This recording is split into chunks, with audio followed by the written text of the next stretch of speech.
வணக்கம். ஃபயர்லைன் தமிழ் செய்திகளுக்காக நான் வினோத். தற்போது முதன்மை செய்திகளை பார்க்கலாம். ஓமன் கடற்பகுதியில் அமெரிக்க தாக்குதலில் காணாமல் போன 3 இந்திய மாலுமிகளும் உயிரிழந்து விட்டனர். இந்த தகவலை மத்திய கப்பல் போக்குவரத்து துறை அமைச்சர் சர்பானந்த சோனாவால் உறுதி செய்துள்ளார். மேற்கு ஆசிய போர் தீவிரமடைந்து வரும் சூழலில் ஓமன் கடற்பகுதியில் இந்திய குழுவினர் சென்ற வணிக கப்பல்கள் மீது கடந்த 3 நாட்களில் 2 முறை தாக்குதல் நடத்தப்பட்டது. இதில் ஒரு கப்பலில் பயணித்த இந்திய மாலுமிகளில் 20க்கும் மேற்பட்டோர் உயிர் தப்பிய நிலையில் மாயமான 3 மாலுமிகளும் உயிரிழந்து விட்டனர். இதனால் ஏற்பட்ட அதிர்ச்சி அடங்குவதற்குள் ஓமன் நாட்டின் அருகே நேற்று சென்று கொண்டிருந்த மற்றொரு கப்பல் மீதும் அமெரிக்கா தாக்குதல் நடத்தியுள்ளது. இதில் பயணித்த இந்திய குழுவினரின் கதி என்னானது என்பது பற்றிய தகவல் எதுவும் வெளியாகவில்லை.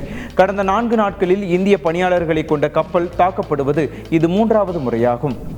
தாவேக முதன்முறையாக ஆட்சிக்கு வந்திருப்பதால் அவர்களது ஆட்சியை எடைபோட அவகாசம் கொடுக்க வேண்டும் என்று காங்கிரஸ் மூத்த தலைவர் ப. சிதம்பரம் தெரிவித்துள்ளார்.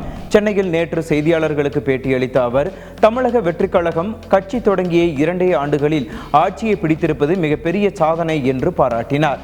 யாரும் எதிர்பாராத வகையில் சுமார் 35 விழுக்காடு வாக்குகளை பெற்று குறிப்பாக இளைஞர்கள், இளம்பெண்கள் மற்றும் நகர்ப்புற வாக்காளர்களின் ஆதரவுடன் தாவேக வென்றுள்ளதாக அவர் குறிப்பிட்டார்.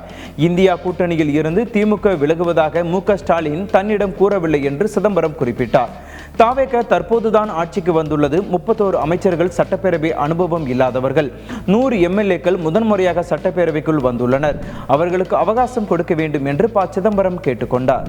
ஸ்ரீவைகுண்டம் பெண்ணுக்கு நிகழ்ந்த பாலியல் வன்கொடுமைக்கு வக்காலத்து வாங்கி சமரசம் பேசி மறைக்க முயன்ற தாவேக எம்எல்ஏ சரவணனை பதவி விலகச் செய்து கைது செய்ய முதலமைச்சருக்கு தெம்பு திராணி இருக்கிறதா என அதிமுக பொதுச் செயலாளர் எடப்பாடி பழனிசாமி வினவியுள்ளார்.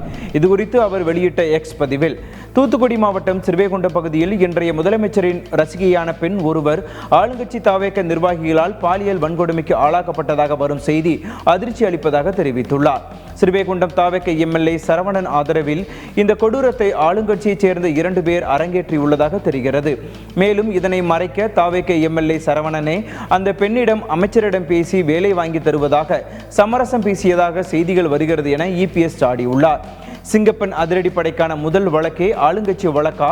அதுவும் ஒரு ஆளுங்கட்சி எம்எல்ஏ இப்படி கேடுகட்டத்தனமான செயலுக்கு சமரசம் பேசுவதை இன்றைய முதலமைச்சர் ஏற்றுக்கொள்கிறாரா என்றும் எடப்பாடி பழனிசாமி வினவியுள்ளார். திமுக கூட்டணியில் இருந்து இந்திய கம்யூனிஸ்ட் விலகிவிட்டதாக அக்கட்சியின் மாநில செயலாளர் மு. வீரபாண்டியன் தெரிவித்துள்ளார். கோவையில் நேற்று செய்தியாளர்களுக்கு பேட்டியளித்த அவர், தற்போதைய சூழலில் திமுக கூட்டணியில் இடம்பெற இயலாது என்று கூறினார். கடந்த 2 நாட்களாக நடைபெற்ற ஆலோசனையை தொடர்ந்து திமுக கூட்டணியில் இருந்து விலக முடிவு செய்யப்பட்டுள்ளதாக கூறினார். தாவேகாவுக்கு வெளியில் இருந்துதான் ஆதரவு கொடுத்து வருகிறோம் என்று குறிப்பிட்ட வீரபாண்டியன், 5 தொகுதி இடைத்தேர்தல் தேதி அறிவிக்கப்பட்டவுடன் இந்திய கம்யூனிஸ்ட் கட்சியின் மாநில குழு கூடி அது பற்றி முடிவெடுக்கும் என தெரிவித்தார்.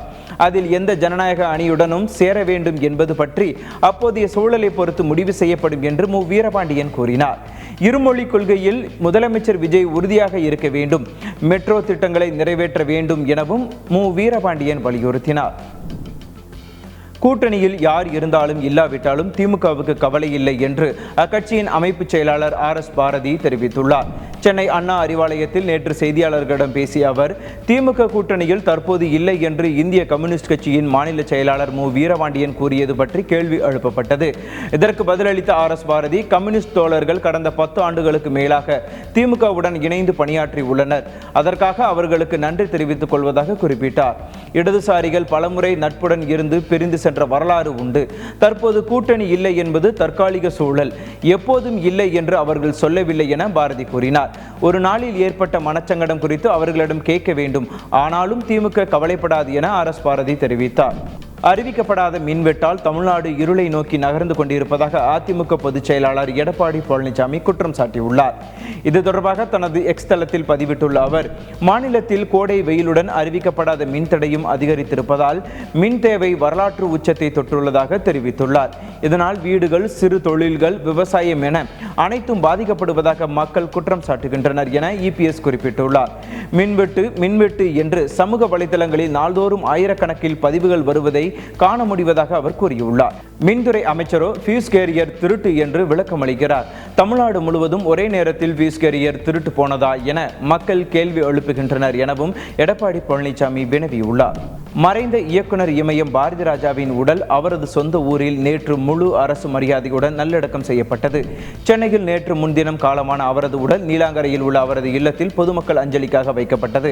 அரசியல் தலைவர்கள், திரையுலகினர், பொதுமக்கள் அஞ்சலி செலுத்திய பின்னர் நேற்று காலை சொந்த ஊரான தேனி மாவட்டம் வத்தலகுண்டு அருகே உள்ள கொடைக்கானல் பிரிவுக்கு அருகில் உள்ள பண்ணை வீட்டிற்கு கொண்டு செல்லப்பட்டது. அங்கும் பொதுமக்கள், திரையுலகினர், அரசியல் தலைவர்கள், ரசிகர்கள் அஞ்சலி செலுத்தினார்கள்.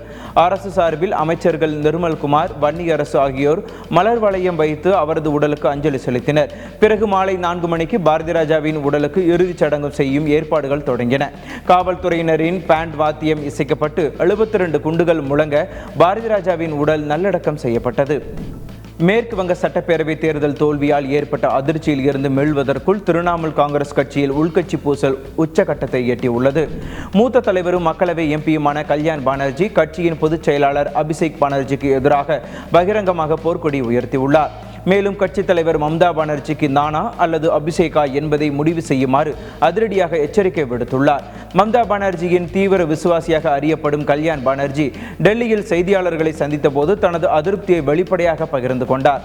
தான் மம்தா பானர்ஜியுடன் தான் இருப்பதாக கூறிய கல்யாண், ஆனால் அவர் தனது மருமகன் அபிஷேக் பானர்ஜியுடன் இருக்கப் போகிறாரா அல்லது தன்னை போன்ற மூத்த கட்சி தொண்டர்களுடன் நிற்கப் போகிறாரா என்பதை முடிவு செய்ய வேண்டும் என்றும் வலியுறுத்தினார். நன்றி, வணக்கம். தொடர்ந்து இணைந்திருங்கள் ஃபயர்லைன் தமிழ் செய்திகளுடன்.